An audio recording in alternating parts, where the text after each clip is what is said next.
please, all of you, help me welcome to the podium Ms. Theresa Payton. It starts with you, you know. So, okay, so we'll try it again. Are you ready to be a cyber warrior? Yes. What's with the Air Force thing? It's hoorah, not hoorah.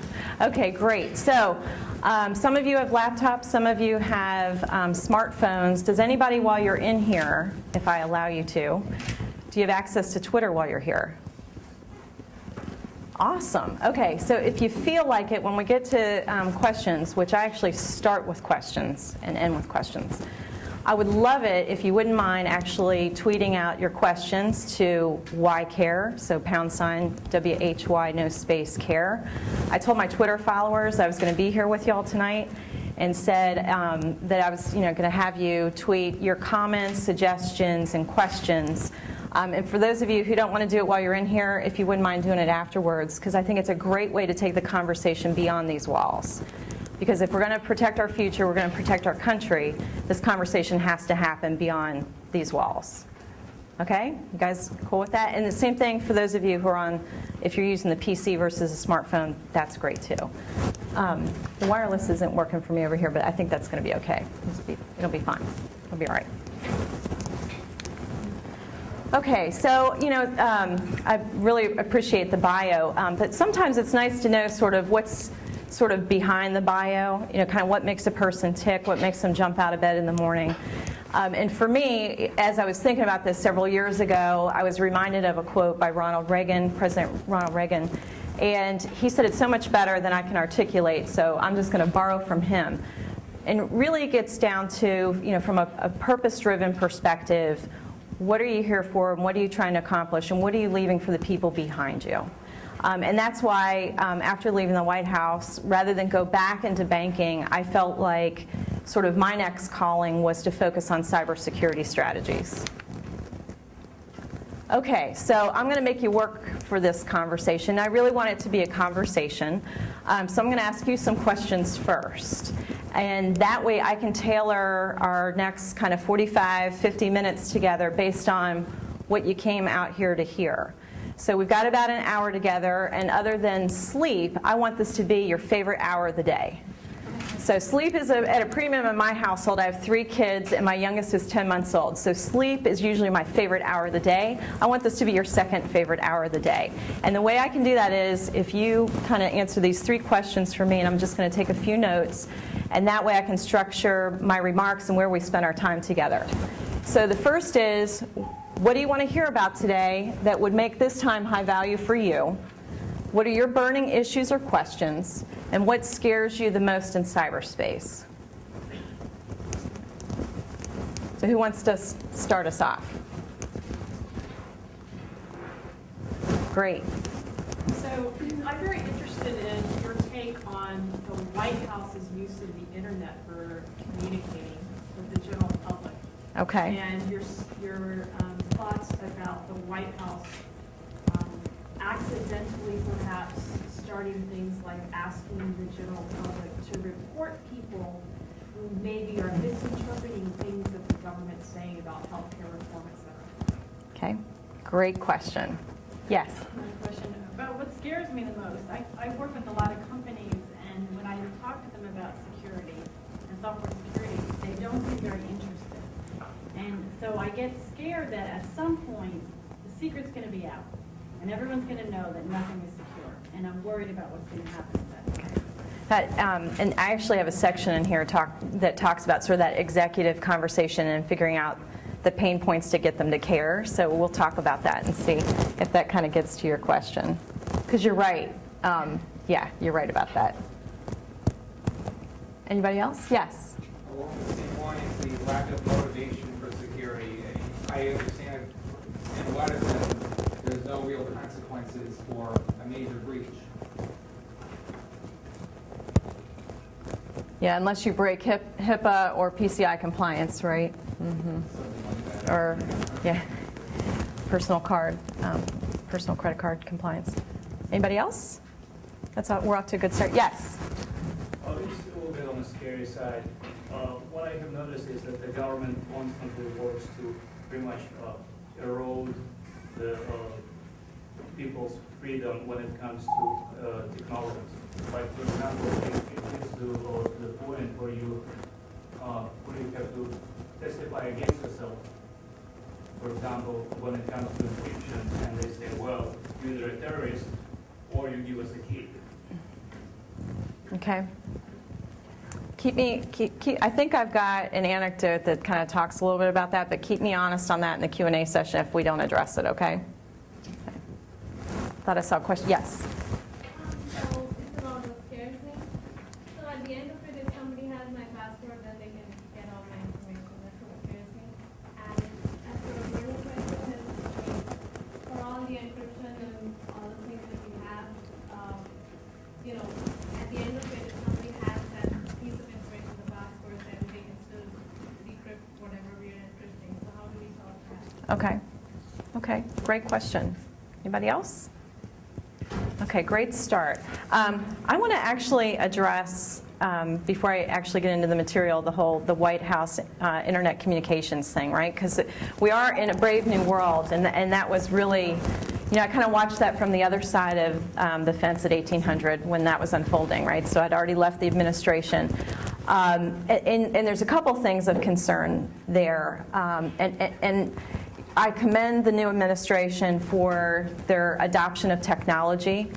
I think where they could have kind of stepped out on the correct foot, I don't want to use right or left because that sounds like I'm being political. So on the correct foot, where they could have stepped out was to spend a little bit of time with people who understand the Presidential Records Act, as well as kind of the sensitivity of Americans to, is government reading my emails? Are they intercepting my emails on routers, right? Because there's been all talk around cybersecurity and the concern that with the Einstein 3 platform coming out, that you're going to be intercepting and reading my emails. So I think if they had spent a little bit of time with some of those folks, but it's tough when you're getting up to speed on so much. I mean, I remember myself, my first day, and all the briefings you go through, I mean, you're just kind of shell-shocked. And I think, unfortunately, it's so complex. Unfortunately, you have to make a few mistakes before you get it right. So I think it was a really unfortunate situation. And, it's one of those things, I didn't agree with it. And as soon as I heard it was going on, I thought, oh, no. It was just one of those, oh, no. And I had actually, because I had to leave a little bit early because I was pregnant with number 3, so I actually did not meet the incoming CIO, but I left a binder for him, as well as a lot of information in my safe. So I said, once you kind of get to this point, you need to go on my safe, and there's some more information in there you need to read. And I actually talked about sensitivity of what you ask the general public to do on whitehouse.gov, and how you conduct business over email and social collaboration, and kind of the ramifications of that.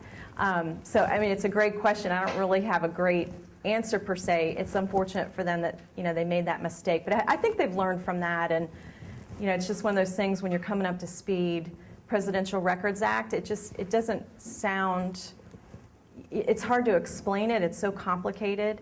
And the Presidential Records Act, are you all familiar with that? I mean, it basically says everything that the White House does is considered official records available to you as citizens of the country through what's called FOIA, Freedom of Information Act.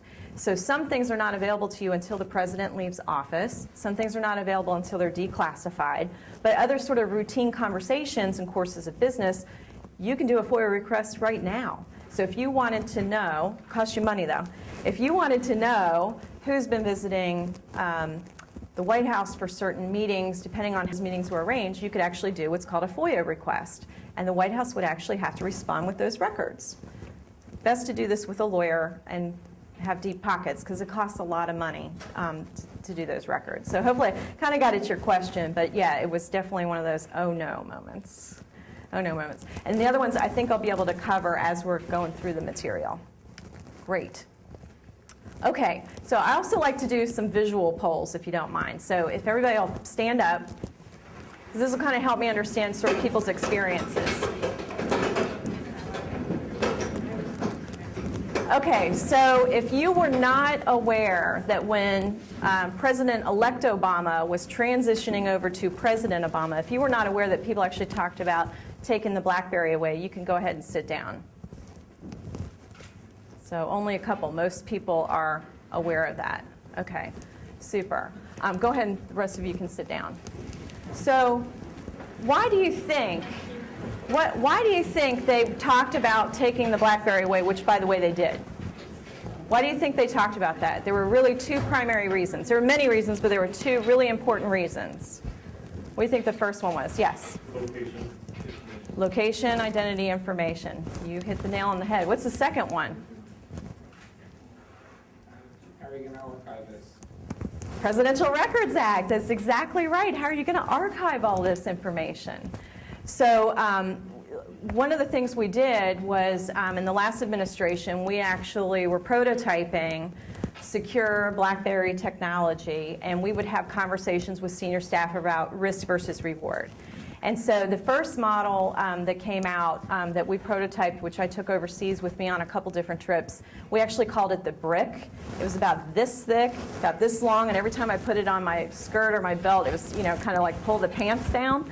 But it was one of those things we were able to sort of prototype. It was very cumbersome, hard to read the screen, et cetera. But we tested it out, and we made the judgment call at that time that the productivity gain was not there once you put all the security protocols on it. So this is a prime example, and this may get to a little bit about kind of what a couple of you asked me about. This is a prime example of where technology typically outpaces security. And since we're here in the university environment, this is something I really want to stress with all of you to be thinking about. So typically when someone creates a product to sell, they're thinking about the gee whiz functionality. I have an iPhone in here. And so they're thinking about, kind of the open source, the download the apps, the iTunes App Store online, and they're thinking about all those things. And they have to see how you're going to use it before they can think about how somebody's going to hack it based on how you use it and then develop security. So there's kind of this sort of vicious catch-up cycle. It's like we're always looking at the rear end of the lead dog when it comes to security. And so some of it is they don't understand the conversation, or they don't care, or they're distracted. But some of it is the technology, the productivity gain, or the game gain, or the gee whiz gain typically outpaces the security. Some of it by design because they just want to get the product out there, but some of it because they don't understand exactly totally how you're going to use it, and that defines how criminals go after you. So in this university environment, I kind of challenge you to think about how do you figure out how to get product to market quickly, the gee whiz, the productivity enablement, and at the same time, without slowing it down, how can you train people to think like criminals without being criminals to create the security technology before the criminals think about how to hack you? So that's my challenge to you. I think that would be a really super research project to do. So anyhow, back to the executive conversation. There have been times when I was CIO at the White House where senior staff wanted to do something overseas. And I had to sit them down based on the state briefing that I got and say to them, I hear you. I can't let you take that technology. I'm sorry. It's all about line of sight. Just like the Secret Service is trained to take a bullet, I'm trained to take a cybersecurity bullet for you. And as soon as the data leaves where I can't see it, I can't protect it anymore. Just like if you leave line of sight with the Secret Service, they can't protect you. All they can do is tell you how to safeguard yourself. And based on the country you're going to, I'm sorry, I can't let you take it. That is a horrible conversation to have with the leadership of the country. So what we always tried to do was talk in terms of risk versus reward. So instead of just saying no, we would say, here's some alternatives. Here's some different strategies. How about this technology versus this technology? How about you only use it? The military is going to set up a secured environment. How about you do that kind of work within the secured environment? I called the embassy. You can't do it once you leave Air Force One, but when you get to the embassy, they have a secure environment. You could use the technology there. So that risk versus reward trade-off. And that's the kind of conversation they had with President Obama. And so he does have a BlackBerry. Interesting thing about BlackBerry, when you sneeze, what do you usually say to somebody? Do you need a Kleenex, right? So BlackBerry is almost sort of ubiquitous for devices. So I'll just leave it at that, whether or not it's a BlackBerry. Okay, the global view. Okay, what does some of you do to start your day off? Besides get up and brush your teeth, please. What do some of you do? Do you read the news? Eat breakfast? Okay. So I have got a new great way for you to think about starting your day. So after I get up, I work out, get all the kids out of the house, get the husband out of the house, go to the office, make a cup of green decaf tea, and then I start reading the world threat briefings. There is nothing to get your day started off right than to read about world threats evolving. But it's actually really important. I'm joking about it, but it actually is really important. And it's really important as you as students to try and keep up with this. And I know some of it can be a little dry and a little bit dull because they're countries you've never been to and you're not really sure what impact they have on us. And I'm going to just kind of run you through why it is important. This slide might be a little bit of an eye chart to read, but there's really one main point I want you to take away from this, and it's the title. 15% of our globe's GDP is tied up in e-commerce. Think about that. Your parents and your grandparents did not have e-commerce. And now 15% of the globe's GDP is tied up in e-commerce. What does that mean with cybersecurity? If you're a criminal and you want to put a hurting on the world, what would you do? You can use massively multiplayer online games. Fabulous. That's a great way to pay your college expenses. Now, but seriously, you put a hurting on this, you've got the world, you've got their attention. So, and these are desperate times globally. So why do I bring that up? Not to bring you down about the economy, but what happens is when countries are distracted, that is the time when criminals strike, and it's hard to see what's going on. It's just like, there's a fire over here, and while everybody's putting out the fire, something else is going on over here. So looking at the world stage, several things going on that concern us in the physical world. So you've got the anti-state demonstrations going on because of the economy. Iran, we could spend hours just talking about Iran. You've got China. They have a phenomenal counter space, cyber, nuclear, military program that they are investing in. North Korea, not only do you have what's going on in North Korea where they're testing and flexing their muscles around missiles and attempting to flex muscles around cyber, which is a whole other interesting thing. But you have the people of that country who are just so poor. They are starving. It's not just economy. They are people that are starving. And so you have the potential for civil unrest. Again, these different things going on around the globe create a global stage of disruption. And that global stage of disruption, while we're focused on that, creates an opportunity for things to quietly be happening because we only have so many resources, only so many hours of the day to be focused. And so all this stuff is going on in the physical world. It creates the opportunity for more to go on under the radar in the cyber world. Of course, you've got Moscow making friends with all of our enemies, which is just delightful. And then we've got the whole little dance that we do around oil. So we're not making our own energy, and we're importing energy mostly from people who don't like us. Some of them like us.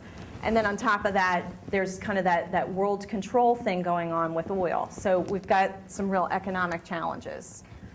And again, just to kind of continue on that theme, the last bullet point here is really important. And that is there is a thriving underground economy for cybercrime. You personally don't know how to do an attack on somebody? Just go on PayPal, you can outsource it. You gotta, went through an ugly divorce, you want to hack your ex's accounts, just go on PayPal, outsource it.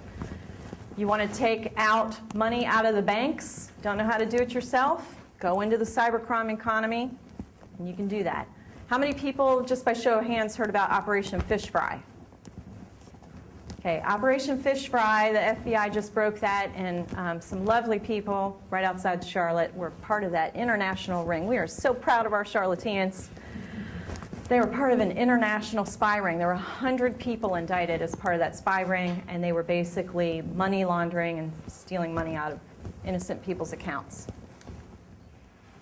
Okay, so just to make you feel even better about kind of the whole global threat picture, if you look at the website for the IMF and the World Bank, which that is supposed to be, kind of the world's sort of governing body around how money moves, they are the twin intergovernmental pillars supporting the structure of the world's economic and financial order. You have Tom Kellerman, who used to be at the World Bank, saying, they're in trouble. And, oh yeah, they were in trouble. Case still not solved. A year ago. So we've had cyber punks, basically, in the IMF and in the World Bank, and that case is still continuing.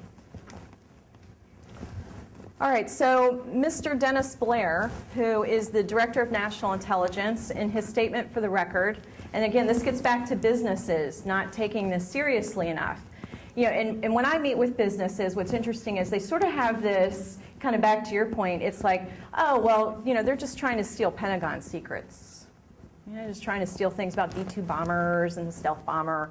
Or maybe they're after like the really big companies, but what do they want with my little old company? And basically, Mr. Blair says they're after everybody. So, it's not just government, it's the private sector, it's the electrical grid, it's power, it's financial. Okay, so the reality. And of course, smorgasbord of hits, and I just kind of have a laundry list. I mean, I could go on for slides and slides and slides of what's going on out there with cybersecurity. One that I want to bring your attention to is bullet number 4, 24.7% rise in security incidents at educational institutions. That's here. So when you're working on research, it's awesome, the research grants you all got. So when you're working on your research, boy, that'd be awfully valuable, either to a competitor or, I don't know, maybe another country. So something to think about protecting the research that you're working on. And how do you know? How do you know if they were in? So here's some strategies. This is a great way to keep information safe. We can go to homing pigeons. We can talk on cans with strings attached, and we can go back to stone tablets. It wouldn't be very productive, would it? But it is a strategy. So obviously, we're not going to go back to that. So is the government serious about this? They are serious, and the money's there. So over the next 5 years, $15 to $30 billion has been tagged to be spent on cybersecurity. So that's a roll-up for military and federal government. So focus on defense is critical. I already mentioned earlier with all kind of the global unrest. And then we have our own issues here at home. We have a new president, new administration still getting their sea legs. I mean, we have so many complex issues. There's just a lot to absorb at one time.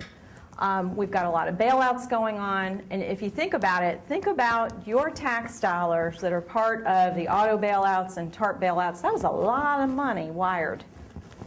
A lot of money wired from the Department of Treasury over to the banks and over to the GM. What if somebody just sort of came in there and skimmed out a few pennies out of every transaction going on, right?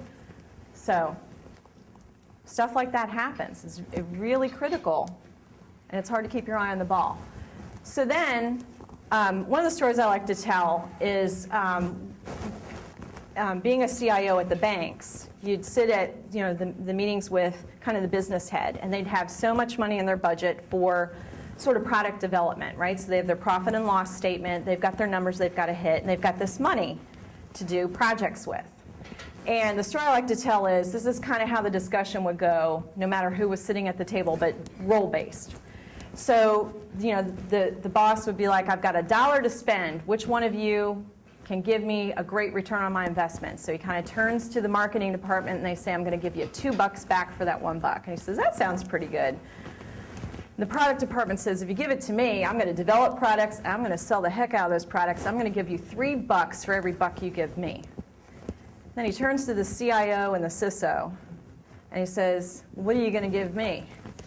And they go, well, everything's outdated, and then we've got the security thing, and if you give us $1, hopefully we won't actually lose any money because nobody will hack us, but if we do, we need more money to solve the hack. And he goes, yeah, so which one of you wants that $1? And the money doesn't go over here to the IT side because, and I'm sort of exaggerating the conversation, but that's typically how those conversations went. It was IT sort of scaring the business into, you got to do this or something bad will happen. And by the way, when something bad does happen, because it probably will, we'll need more money to kind of recover from that. That is a loser. That does not work. So what you really have to do is be able to position security as a product development or a productivity enabler. Don't make it up. Don't make up spin. But another example to give you is creating confidence in your customers. So Bank of America, for example, wanted more people to bank online. People were getting a little, kind of nervous about banking online at that time. They were the first bank to put out, not only is it ID and password, they did some user study groups who said, I want you to keep me safe online, but don't make my password expire every day, and don't make it 25 characters, and don't make it hard. So keep me safe, but don't make it hard. Make it easy. How do you do that? So through innovation sessions, Bank of America came up with SiteKey. Does anybody bank online with Bank of America? Okay, so you know what I'm talking about. It's kind of old history now. But that's an example of where the IT group said, if you give us $1, we'll get more people banking online, which saves you money, which makes us more effective.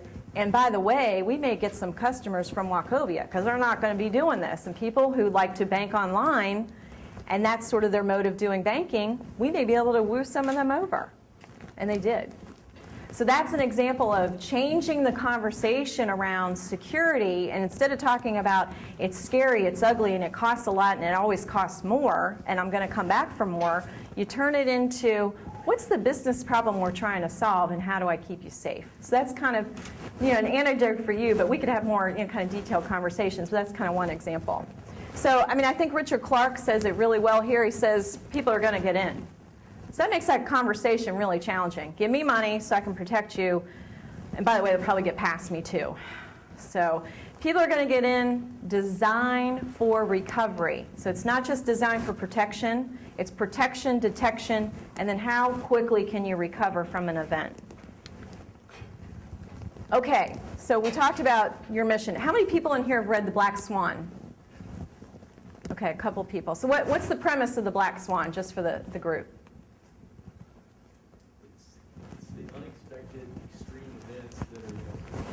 Exactly. And so here's another challenge I'm going to put out to you, because we're in a university setting. Right now, the bulk of what we do in cybersecurity and security protections is based on events that have happened. Antivirus. What's the basis of antivirus today? Mostly. Signature-based, right? It's things that have happened. And then extrapolation on top of something that happened to say this might happen based on what happened, so here's how we'll evolve our software. The Black Swan is, for those of you who haven't read the book, basically the world went around thinking about white swans, and then they would sort of plan variations on white swans until one day, shocker, look, there's a black swan. And the black swan kind of looks at him like, I've been here all along. I'm like the 50th generation of black swans. And so the whole point, and just to let you know, I got a little bit of sour grapes about that book, because if I'd read it 4 years ago, I would have moved my money out of the stock market, and I could retire at like 60 instead of 100 or something. But anyways, that's beside the point. But the whole point is, we have to find the time in this field to plan for what hasn't happened. And that takes time. That takes, and part of the book actually talks about, we are not wired to think that way, most of us, because you'd actually go crazy. The reason why we think about things in the terms of what happened and extrapolate forward is that's how you process data. Like right now, you're sitting in here, we all have different colors on, there's lots of people in here, I'm talking at you, there's lights on, and if you weren't able to sort of categorize and put things in bins and buckets in your brain, all of that would drive you crazy. You wouldn't be able to sit still, for those of you that are sitting still. So some of you are not, but that's okay. But the point is, we're not wired that way. So you literally have to make time to force yourself to think that way. So that's another challenge I put out to all of you, is to spend some time thinking about, let's not make a better mousetrap. Maybe it's not a mouse we're after anymore. So spend some time thinking about that. And then, of course, again, Mr. McConnell, who's the former National Intelligence Director, sort of the same thing, but just to sort of show you this has been a kind of a continuing theme. It's not like Mr. Blair woke up and sounded the alarm. Most of the heads of OD&I have had kind of this perspective. Okay, so innovation. What in the world do Happy Meals, Facebook, YouTube, and that's a safety net, by the way. These are gentlemen in the Navy, and they are painting the ship with a safety net. What does that have to do with cybersecurity? Okay, so this is the innovation talk. So I'm going to give you just a couple quick stories. One's about the White House, one's about the intelligence agency. Actually, two are about the White House. Happy Meals. So how many of you have ever had to actually produce like security documentation for a company or for your school or whatever, security documentation? And you know how that is. Yeah, it's dry. Do people ever beg you for it? Like, please, can I have that security manual? Please? Anybody? Okay, I did. And my group came up with the idea. I can't take credit for it. My group, brilliant. So one of our problems of the day, we had a security operations center, and it was a classified center. And my group called it a closet because it was so small. What you'd have to do is when you knocked on the door to come in, you'd have to open the door, push a desk out, come in, push the desk back in, and then close the door so it would be classified. So that is technically, I guess, a security operations closet. But I would write a problem of sort of the day on the board, and then we would actually work on the schedule so that I would have the people I could least afford to take off of watching the command center. I would give them an hour each day to just work on the problem of the board. And if at the end of the hour there was nothing on the board because they erased it all, that was okay. So I wrote problem of the day. People are losing their BlackBerries and not telling us right away. That's a problem at the White House. That's a big problem. And here's why. It's innocent enough, okay? It's like, I get to work, oh, I don't have my BlackBerry on. That's probably in my car. And they get to their car at the end of the day, which at the White House is usually a pretty long day. Oh, it's not here. It must be on my nightstand by my bed. Oh, it's not by my nightstand. You know what? I probably left it at my friend's house. Oh, 3 days go by. I haven't seen my BlackBerry for, when's the last time you saw it? 3 days ago? That's bad. That's bad. And it's bad for businesses, too, not just the White House. So I said, okay, what is it? Do we stink at our security briefings? Maybe, So I actually took one of, we actually introduced Six Sigma and Lean at the White House. I got permission from the executives at the White House to actually do a pilot program, and it was really successful. And so I actually converted some of my billets to business process engineers, and I sent 2 business process engineers out with our folks that would do the briefing for the executive. Okay, what do you think is the first thing they learned when they handed off the BlackBerry? Executive was never there. They were handing it to the admin. Okay, what's the second thing they learned? We gave them a bunch of stuff. So here's your BlackBerry, here's your spare battery, here's your cords, here's your manual. Okay, now let me give you the security briefing. And you've got an admin like, I got things to do. Do you know who I work for? Okay, so, wow. No wonder they weren't reporting the BlackBerry because they didn't understand why it was so important to report it right away. So we said, okay, so problem on the board, people not reporting missing BlackBerries. So the teams work on the problem, and they were working on it for weeks.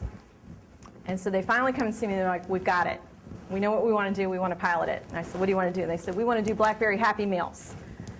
BlackBerry Happy Meals. And they said, yeah, you know the good feeling you get when you open up the bag and like the burger's almost irrelevant. I'm like, well, I don't eat meat, but I kind of know what you're talking about. And they're like, the toy's in there and the bag's kind of bright and there's like kind of little goodies in there and it's just kind of fun. And I said, okay, so we're going to do cheap toys with BlackBerries? And they said, no, we've got a prototype.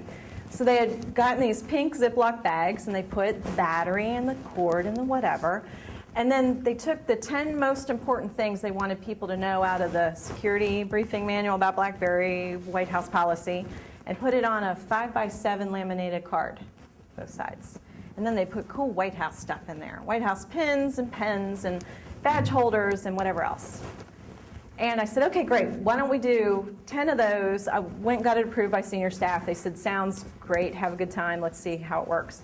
So we piloted it with 10 new executives who came on board. What do you think happened? What do you think the first call I got was? I actually got a call from someone down the hall.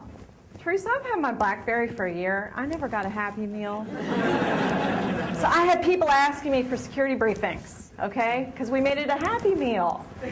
So obviously the pilot was successful. We cut down our average time to report a missing BlackBerry from it was 2 days. We cut it down to within 3 hours. Because we were able to, on that card, tell people, report it immediately because we can disable, we can kill your BlackBerry instantaneously, and we can reinstate it the minute you find it. You don't even have to come by the office. You call us, it's dead. You call us, it's resuscitated. So once people saw that, they were like, well, no harm. I mean, so we were literally I can't find it, kill it. Oh, I left it at a meeting, turn it back on. So it worked out great. So that's what Happy Meals have to do with the White House. Okay, Facebook and YouTube. What the heck does that have to do with the intelligence agency? Does anybody remember one of the findings coming out of 911, out of the 911 Commission? They talked about how the intelligence agencies literally had walls. They were not able to share information. This is one of our largest challenges right now in cybersecurity. And it's part of the reason why I actually went out on my own so that I could work both with public and private sector. There's an information sharing challenge. Part of it is just they don't speak the same language. Government speaks in FIPS and FISMA and OMB circulars, and private sector speaks in terms of profit and regulatory and those kinds of things. And so when the two come together, they need a translator, and I feel like I can do that for them. But the other piece is classified information. People out in the private sector typically do not have a clearance. And so I have all this information, I cannot share it with you unless I shoot you after I'm done, and that's not really helpful. So there has to be a whole way of actually declassifying that information in real time, very quickly, so that you can actually take action on it. So that information sharing is a challenge. But the other challenge is across the intelligence agencies. I did not know this till I went to the White House, and we had an issue, and I picked up the phone, and I called who I thought I was supposed to call. I called the I called the FBI. Because of my time in banking, I was like, oh, this is a law enforcement, I'll call the FBI. And I get a call from the Secret Service. Boy, were their feelings hurt. Feathers ruffled. I called the wrong law enforcement group. How was I supposed to know? How would you know? Okay, I got taught who to call and when to call. I actually made a little matrix because I said, look, y'all, there's too many of you. I don't want to be hurting people's feelings every time I need to get something done. So we're going to sit down, we're going to talk scenario and when I call who and who calls who and who makes sure everybody knows so we can all be friends again. But the Facebook, YouTube, why this is just a phenomenal example of innovation is there's actually, basically, it's like Facebook, YouTube, Twitter on steroids for spies. And it's called A-Book. And the intelligence agencies leveraged this collaborative information, brought it behind the classified curtain, and they are able now to share information with each other using this technology. And again, it's one of those things where they took the people they could least afford, they were on the front lines, and gave them time to innovate. I don't think they had to sit in a closet like my gang did. That's your taxpayer dollars at work, guys, just trying to save you money. So, and they innovated, and they launched that about this time last year. And from the analysts that I've talked to, they really love it. It's fabulous for collaboration. What the heck does the safety net have to do with the White House? So this gets back to best laid plans on putting policies in place. People are still going to break the policies. Because they're bad and evil? Sometimes. I like to believe people are good, inherently good, and sometimes they make bad mistakes. Some people are evil, and they are who they are. But most of the time, the security breaches come from the employees who love you the most. Do you know why? Take social engineering. What else are they doing? They're working all the time, taking their laptop everywhere. They're taking their data everywhere. They're taking reports everywhere. They are working all the time on the train, on the plane. People looking over their shoulders. They're getting pod slurped. You know, what everybody knows what pod slurping is, right?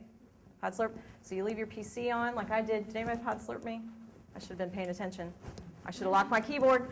And somebody can come up. They call it pod slurping because you can do it with an iPod, but you can do it with any device. And literally when you're not looking, you can actually basically slurp the data off your PC, and if you're connected to a network, slurp the data off the network using the iPod or other devices, and it looks like you're just messing around watching a movie.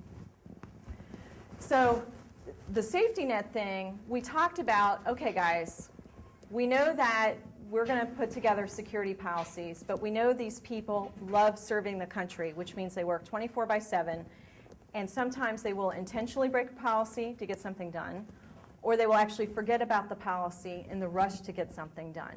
So what do we do? So again, problem of the day, wrote it on the board. You guys let me know. Took them a long time, but working with telecom, the group was able to figure out how to identify when one of our devices was in a foreign country and turned on when it shouldn't be. And when it's turned on when it shouldn't be, that's when attackers, who, of course, everybody knows where the president is at all times, and the vice president, that's when the attackers just kind of sitting around, just waiting to see something happen. So we came up with an approach where we would, if it matched sort of countries that things should not be turned on that belong to us, that we could identify the device and kill it. That's not really a popular thing to do with senior staff of the White House, but I went to senior staff and I said, okay, we've got this problem, and you guys know we've got this problem, and you asked me to figure out how to solve it, and short of kind of public floggings, we kind of came up with a different idea, and the team has actually tested the technology on me, and they've gotten a real kick out of it. As soon as I land in Charlotte, they know I've landed in Charlotte and turned my BlackBerry back on the plane, and they kill it. They think it's really fun. So we know it works. And I said, how do you want to do this? We could do something where if somebody's got it turned on, I could try and call them and say, naughty, naughty, turn it off and I'm killing your device. Or I could kill first and ask permissions later. And senior staff said, kill first, ask permission later. Do you know how techies love knowing they're empowered to kill first and ask questions later? So long story short, this is how I knew we had, because of the kind of conversations we'd had and the innovations we did, and because of our track record, this is when I knew we had sort of really arrived at the table. I got a call one morning from one of my guys. He came out of the closet.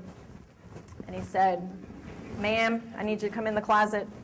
So I go in, and he says, I know I have permission to kill and ask questions later, and I've been doing that, and I love it.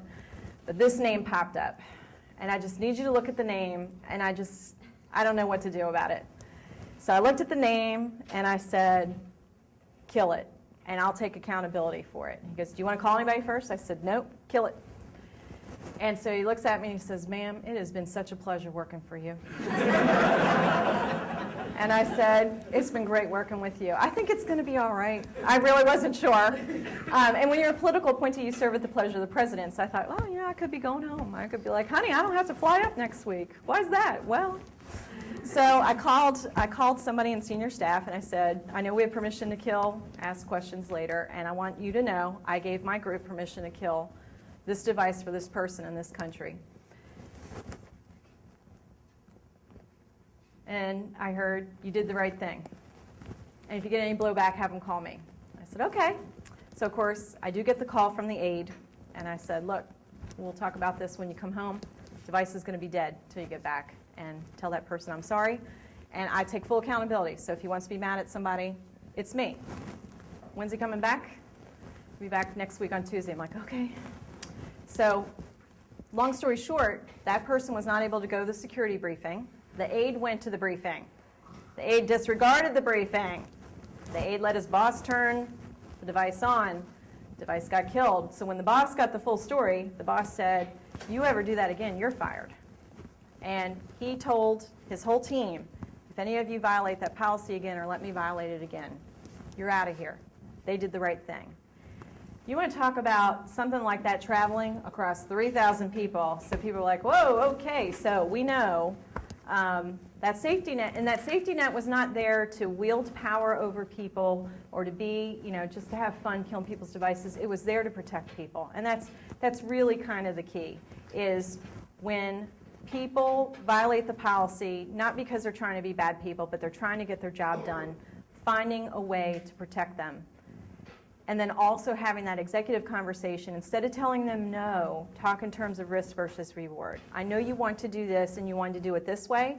I recommend we do it this way. It's not exactly what you wanted, but here's how I'm protecting you in doing that. And you let the executive decide what the executive wants to do. Okay, so I always think it's important to have mentors. I have some really fabulous mentors, but the one mentor I really look up to, because I think do or do not, there is no try. It just says it all. And of course, that's Yoda. So with that, I want to just, we had questions sort of at the beginning. I just want to sort of see what kind of questions anybody has. And then, of course, there's different ways that you can get in touch with me. I would love to hear from you. I've got information that I post on a blog, on Twitter. I've got a website over at wbtv.com where I'm covering how families and individuals and businesses can protect themselves online. So I would love to hear from you and answer your questions anytime, those different ways. But what kind of questions or comments do you have? And let me look at my notes here and make sure I covered. I had the communications, the companies don't care, which we talked about, kind of executives, the lack of motivation. I hope I kind of hit that for y'all, why that feels like it's there. The government erodes freedom. Hopefully I covered that for you in talking about kind of that story with whitehouse.gov, but if not, I'll talk about it. Yes? Do you still bank online with Bank of America? I do, and I know Mr. Mueller does not. Did any of you hear that story about Mr. Mueller, the FBI director? They're not currently, his family is not banking online. I do. You know, I'm not going to let them get to me. You know, it's just like I leave my house. I know somebody could, you know, try and get me on the way to the car. They better not try. I'll take them on. I'll give it my best shot. But yeah, I still bank online because I'm just not going to let them get to me. But I am very particular around my passwords. So I have a password strategy, and I'll share it with y'all. Instead of using a real word, come up with a phrase. So like, you know, you can come up with a phrase like, I love Panthers football, and pick like the first letter of each word. And then insert in that special characters and numbers. And then only use that on that one site. Don't reuse it. So, I mean, I think there's different ways. And, you know, that doesn't stop people hacking in and siphoning money out of the bank. That addresses your question about what if somebody gets my password. And then the other thing is you can set up account alerts. So I have alerts go off every time money moves around in my account. So the minute something's happening, you know, much to my husband's dismay, I know. So I'm like, hey, what's that $50 coming out of the ATM for? You know, but and you can do that on your credit cards too. So anytime my business or personal credit card has a transaction on it, I get an alert. Yes. Still a two-part question. Is the current White House using that device-killing strategy? And secondly, what sort of continuity is there when we have a whole new administration come in between the various techniques and so on, tactics that you set up from the routine that comes in?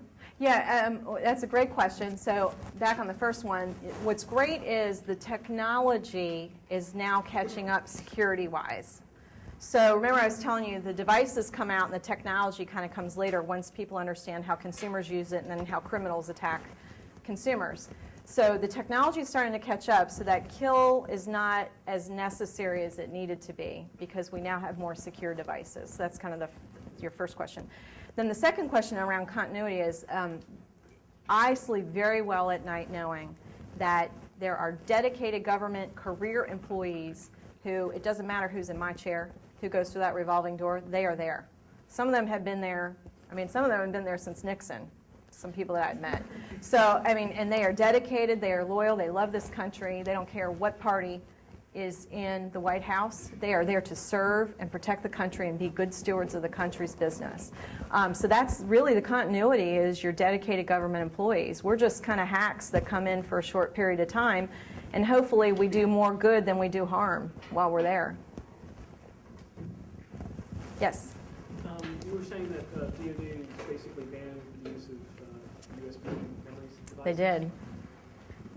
What's the alternative, and how widespread is that ban? You know, and that's a great, I don't know if everybody heard that question, but DoD banning USB, you know, flash drives and things like that. And, you know, that's a real challenge, and companies are doing that. Bank of America has shut down, and you probably have too. And when I tell the execs, because they're kind of pretty proud, you know, like, yeah, we shut down all our USB ports. Nobody can take data. I'm like, really? Because they can retype it. Can they print it? Yeah. Okay. So they can scan it and email it. So good for you. That's great. I'm so glad you shut down that port because, I mean, that's helpful. But you still have paper in the office and people know how to type. So, you know, what are you protecting yourself from? mean, so there's a real challenge, and I'm not saying it's a dumb thing to do. Please don't take me the wrong way. Don't go back and beat up your CISO and say, hey, yeah, this woman said that was a dumb thing to do, because there's actually some merit to that. One thing is if you don't allow people to plug the device in, they can't introduce Trojans and viruses.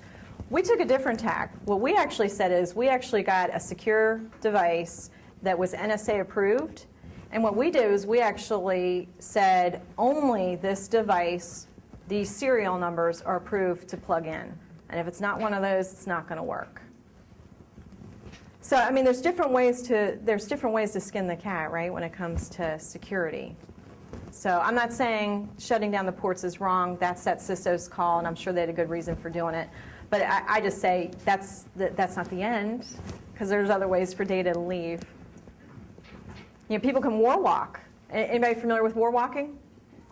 Yeah, see. Yeah, so basically somebody can literally, if you don't have good strong passwords on your wireless, it's called war walking. They can go around and pick up your signal and hop in your network or do whatever they want to do. So there's other things that need to be done. I thought I saw a hand up. Yes?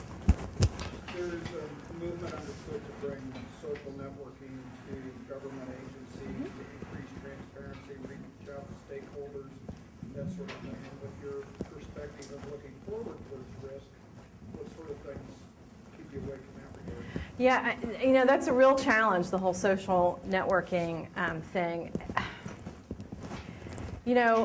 There's kind of some different ways to go about it. What I've done with some of my government clients is I've told them, if you want to dabble in this, but you're not really sure kind of what the ramifications are, one way to test the theories out in sort of a safer environment is drop dedicated DSL lines and drop PCs that will only be used for that and test it out. Now on the flip side, I was having a conversation during the reception before this, is it's not just people hacking into your network because you clicked on the wrong things or whatever, but it's also people sharing information while they're at work on the social networks. And so you've got to have the right rules of the road and the safety nets. And we were talking earlier about like interns at the White House, they would be told, do not talk about working here at the White House. And they go, uh-huh. And then they'd actually be shown by HR examples. Here's somebody like you who said, uh-huh, and they sent out, their names are whatever, and we'll dismiss you. And they go, uh-huh. And then we'd have all their names set up in Google Alerts, name, White House. And boom, boom, boom, boom, boom, boom.